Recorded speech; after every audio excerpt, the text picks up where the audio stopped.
Good afternoon class. Obstet and गायनेकच्या last lecture मध्ये आपण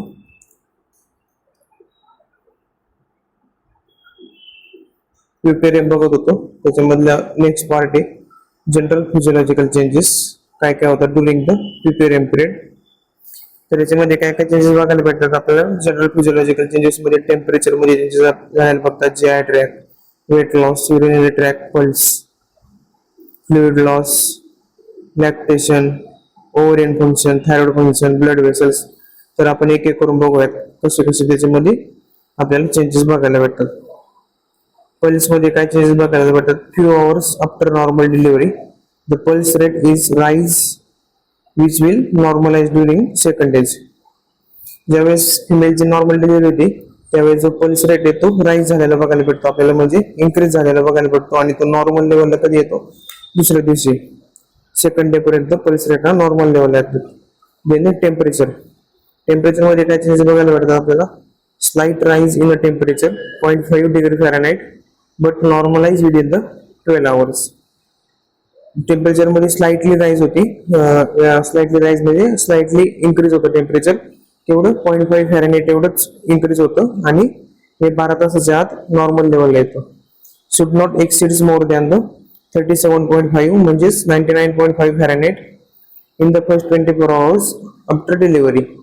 On third day, there is increase in the temperature due to the breast engorgement. जे women's body temperature आहे after delivery हे 37.5 degree सेल्सिअसच्या वरती जात नाही. पण टेम्परेचर मध्ये आपल्याला बॉडी टेम्परेचर मध्ये कधी राईज झालेलं बघायला भेटतं. तिसऱ्या दिवशी काय होतं, ब्रेस्ट एंगोर्जमेंट प्रोसेस स्टार्ट होते फिमेलच्या बॉडीमध्ये. त्याच्यामुळे आपल्याला थर्ड डे ला टेम्परेचर इन्क्रीज झालेलं बघायला भेटतं. Then next urinary tract infection. Bladder mucosa become edematous and hyperemic, shows extra vessation of the blood. Capacity of the bladder increase or हाँ हाँ हाँ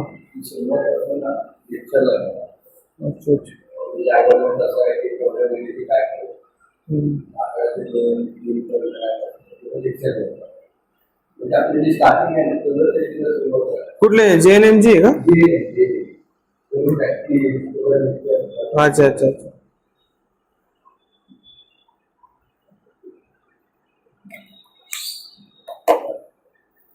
युरिनरी ट्रॅक इन्फेक्शन मध्ये काय होतं, एडिमेटस होतात आणि हायपरमिक होतात. त्याची कॅपॅसिटी जे ब्लॅडरची ती इन्क्रीज होते आणि ओव्हर डिस्टेन्शन होतं. ब्लॅडरचं ओव्हर डिस्टेन्शन होतं म्हणजे फुगतं bladder. Urinary stasis occurs so that urinary retention takes place, result in a increase in urinary tract infection. तर हे चेंजेस आपल्याला युरिनरी ट्रॅक मध्ये बघायला भेटतात. देन कॉमन युरिनरी प्रॉब्लेम्स मध्ये काय बघायला भेटतं आपल्याला, ओव्हर डिस्टेन्शन बघायला भेटतं, इनकम्प्लीट एम्प्टिंग बघायला भेटतं. म्हणजे जे युरिन आहे ते पूर्णपणे एम्प्टी होत नाही, ते असे सेन्सेशन पेशंट मध्ये बघायला भेटतं. प्रेझेन्स ऑफ रेसिड्युअल युरिन म्हणजे incomplete emptying of the bladder बघायला भेटतं. आणि urinary incontinence is the major problem, म्हणजे युरिन पास होण्यासाठी डिफिकल्टी होती किंवा युरिन पास होत नाही. जसं कॉन्स्टिपेशन होतं तसं युरिनरी इनकॉन्टिन्युअन्स होतं. हा मेजर प्रॉब्लेम आहे ड्युरिंग द डिलिव्हरी किंवा after the delivery. Renal function मध्ये काय बघायला भेटतं आपल्याला, due to the changes in pregnancy urinary stasis occur up to the 12 weeks of the postmortem.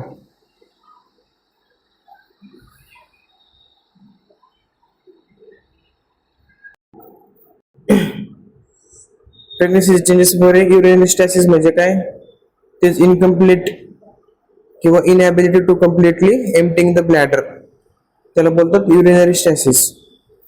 हे बघायला भेटतं पेशंट मध्ये up to the 12 weeks of the postmortem, म्हणजे डिलिव्हरी झालेल्याच्या 12 आठवड्यानंतर पर्यंत आपल्याला युरिनरी स्टॅसिस पेशंट मध्ये बघायला भेटतं. आणि जो GFR आहे म्हणजे glomerular filtration rate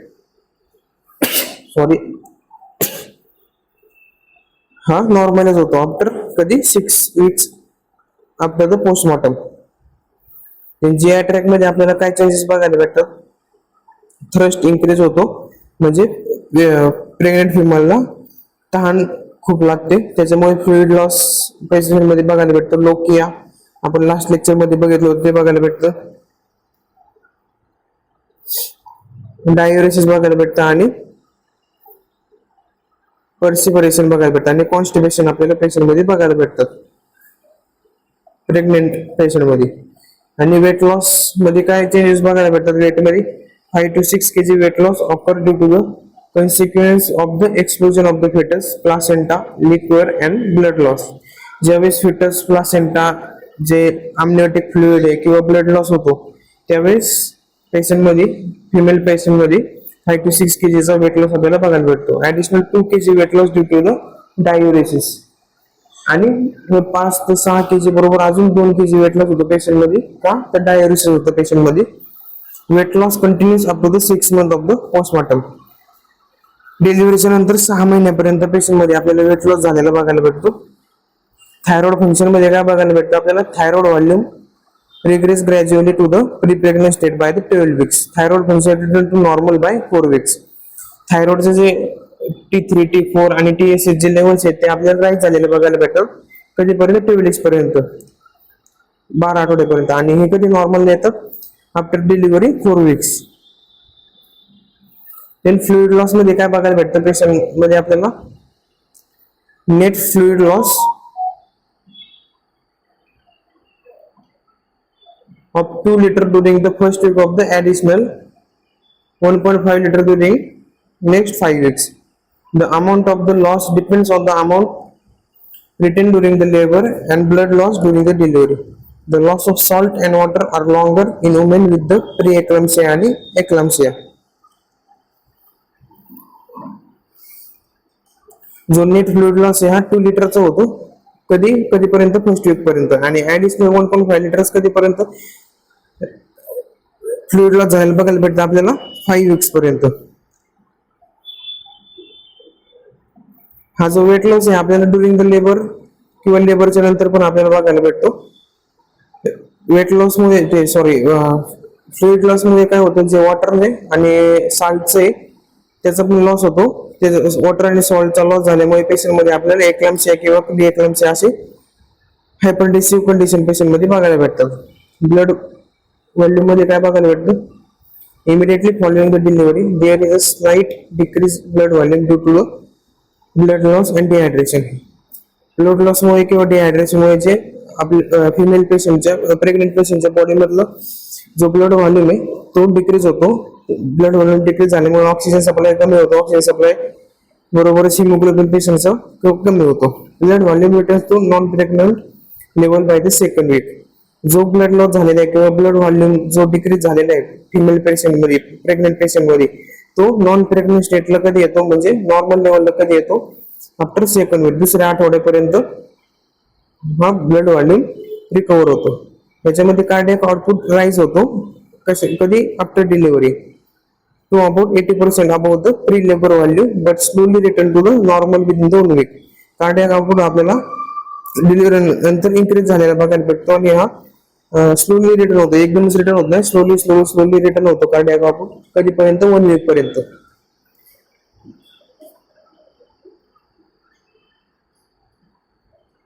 ovarian function मध्ये काय चेंजेस झाले बघायला भेटतात आपल्याला प्रेग्नेंट पेशंट मध्ये?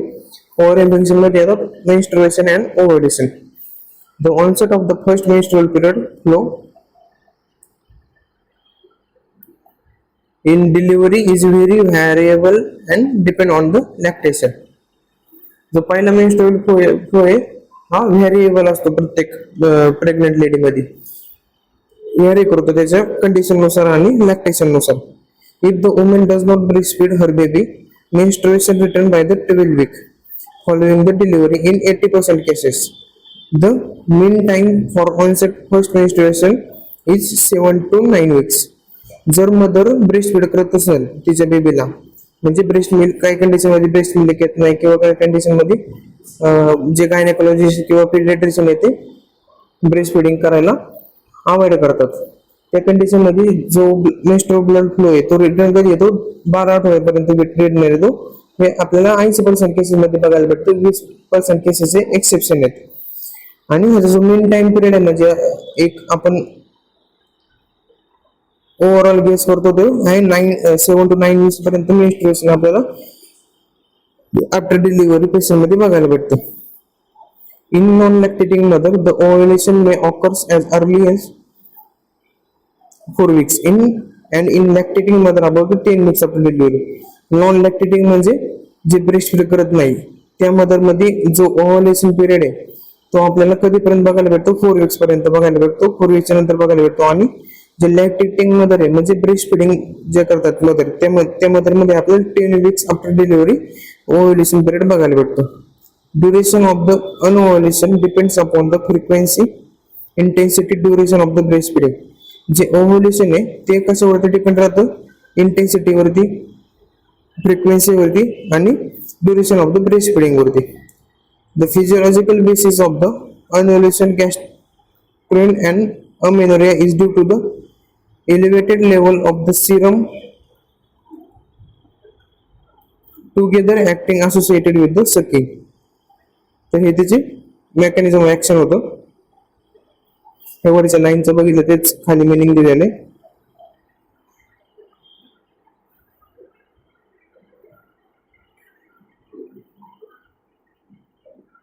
एवढी लाईन इम्पॉर्टंट आहे.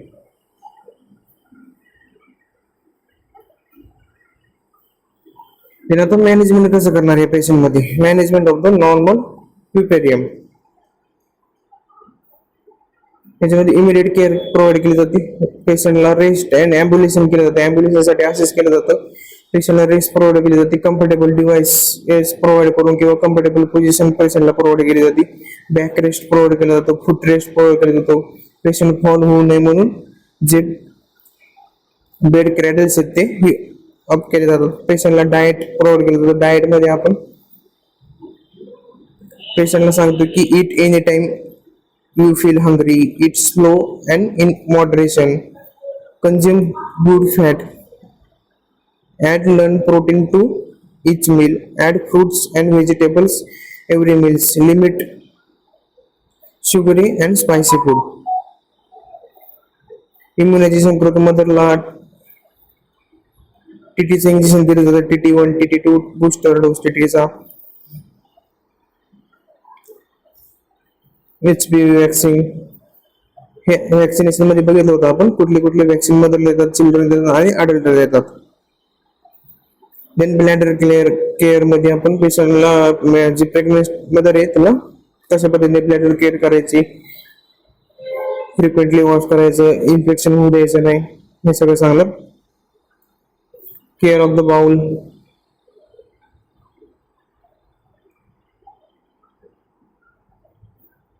ते स्टेप्स आहेत पेरिनेल केअरच्या. पेशंटला जे मदरला आहे किंवा वुमेनला जी प्रोसिजर आहे ती एक्सप्लेन करायची. पेशंटला असिस्ट करायचं कशामध्ये बाथरूम पर्यंत नेण्यासाठी. Hand wash before and after each care. Remove the solid pad from the front and back.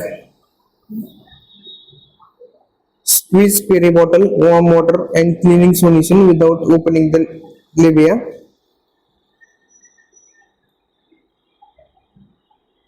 जो लेबिया आहे, लेबिया मेजर आणि लेबिया मायनर ओपन न करता त्याला क्लीन करायचं.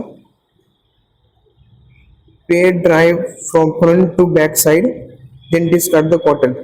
जो आपण पेरिनेल एरिया क्लीन केलेला आहे वॉटरनी, वॉर्म वॉटरनी, तो पूर्णपणे ड्राय करून घ्यायचा आणि त्याच्यावरती जे मेडिकल ऑइंटमेंट आपल्याला प्रिस्क्रिप्शन दिलेले ते तिथे लावायचं. त्याच्यानंतर पॅड लावून तिथे सील करून टाकायचं. ब्रेस्ट केअर करायला सांगायची मदरला. प्रॉपर अमाऊंट मध्ये स्लीप घ्यायला सांगायची. असे आणि अँटीसेप्टिक प्रोसिजर सांगायच्या.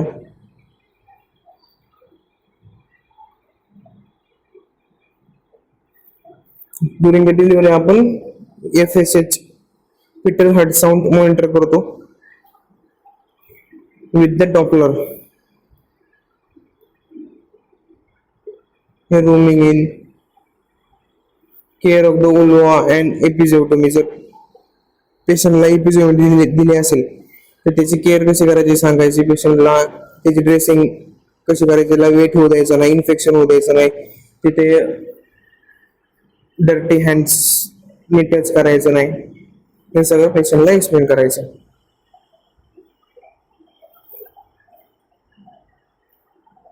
तर आहे रिड्डा स्कोर. रिड्डा म्हणजे R means redness, E means oedema, दुसरा ई मीन्स एकोमोसिस,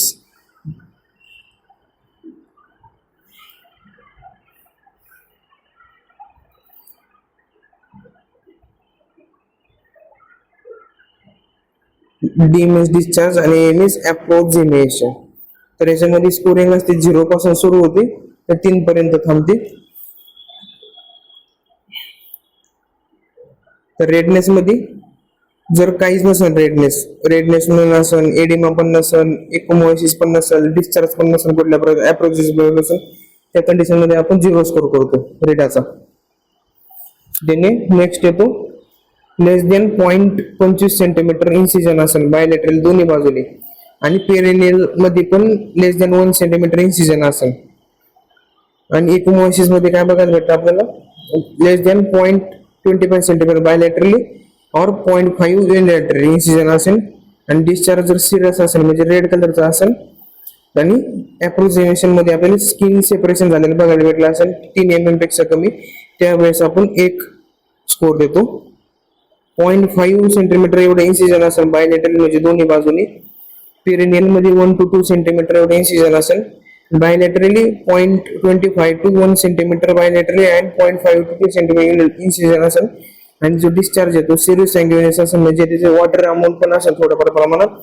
आणि अप्रोक्सिमेशन मध्ये स्किन अँड सबक्युटेनियस फॅट टिश्यू मध्ये जर सेपरेशन झालेलं आपल्याला दिसत असेल आईजने, तर त्या कंडिशन मध्ये आपण 2 मार्किंग देतो. आणि तिसऱ्या मार्किंग मध्ये आपण डिस्चार्ज आपल्याला जर ब्लडी किंवा प्युरिलेंट दिसला आणि स्किन सबक्युटेनियस फॅट आणि फेशियल सेपरेशन दिसलं तर त्या कंडिशन मध्ये आपण 3 मार्किंग देतो. तर आहे रिड्डा स्कोर. ही आहे एपिझोडोमी प्रोसिजर. हे घेतलेले आहे तुम्हाला एपिझोडोमीचं आपण सेपरेट लेक्चर घेतलेले. मोस्ट कॉमन मिडिओलॅटरल एपिझोडोमी करतो. एपिझोडोमी कशासाठी करायची, ज्या वेळेस पेशंटचं हेड किंवा शोल्डर डिलिव्हरी होत नसेल त्यावेळेस आपण एपिझोडोमी करतो. मदरचा जो एफर्ट्स आहेत, पुल डाऊन एफर्ट्स, ते मदर जर थकली असेल त्या कंडिशन मध्ये एपिझोडोमी करतो, किंवा अदर काही कॉम्प्लिकेशन असतील त्या कंडिशन मध्ये आपण एपिझोडोमी करतो. नर्सिंग डायग्नोसिस आहेत हे सगळे तुम्ही वाचून घ्या. मायनर अलाइनमेंट्स मध्ये काय येतात आणि त्याचं मॅनेजमेंट कसं करायचं ते बघूया आपण. मायनर अलाइनमेंट्स मध्ये आफ्टर पेन, आफ्टर डिलिव्हरी किंवा surgery, pain in perineum, correction of the anaemia आणि हायपरटेन्शन, हे सगळे मायनर अलाइनमेंट्स आहेत. आफ्टर पेन कसं हे करायचं, रिकव्हर करायचं. After delivery variable period 2 to 4 days नंतर जे पेन आहे पेशंट मध्ये ते कमी झालेलं आपल्याला बघायला भेटतं. तर याची ट्रीटमेंट आपण अँटी अनालिसिक देतो पेशंटला, याच्यामध्ये आयबुप्रोफेन किंवा अँटीस्पाझमेटिक मेडिकेशन पेशंटला प्रोव्हाइड करतो. Pain on the perineum, examine the perineum while analgesic is given to relieve the pain. Early detection of the vulvovaginal haematoma, सीज बाथ पेशंटला प्रोव्हाइड करायचा ज्यावेळेस पेरिनियम मध्ये पेन असेल त्यावेळेस. अॅनिमियाला कसं करेक्शन करायचं, सप्लिमेंटरी आयर्न थेरपी पेशंटला प्रोव्हाइड करायची 4 to 6 days पर्यंत. ह्याच्यामध्ये कुठला आयर्न देतो आपण, फेरस सल्फेट आयर्न देतो 200 mg. आणि हायपरटेन्शनला अँटी हायपरटेन्सिव मेडिकेशन प्रोव्हाइड करायचं as per the patient condition. हा चार्ट आहे, पार्टोग्राफ बोलतात त्याला. ह्याच्यामध्ये आपण पूर्ण प्रेग्नन्सी ज्यावेळेस मदर लेबर रूम मध्ये येते त्यावेळेस पासून आपण मॉनिटर करतो किती कॉन्ट्रॅक्शन झाले, किती रिलॅक्सेशन झाले, किती ऑक्सिटोसिनचे पॉइंट गेले, रेस्पिरेशन किती, ब्लड प्रेशर किती, ओमेट किती झालं, स्टूल किती पास झालं, लोकियामधले लोकियाचा कलर कुठला आहे, बॉडीचं टेम्परेचर किती होतं, even though foetal heart sound पण याच्यामध्ये आपण रेकॉर्ड करतो. पोस्टमॉर्टम एक्सरसाइज मध्ये ॲब्डोमिनल एक्सरसाइजेस सांगायची after delivery, then raise to knees, double knee role,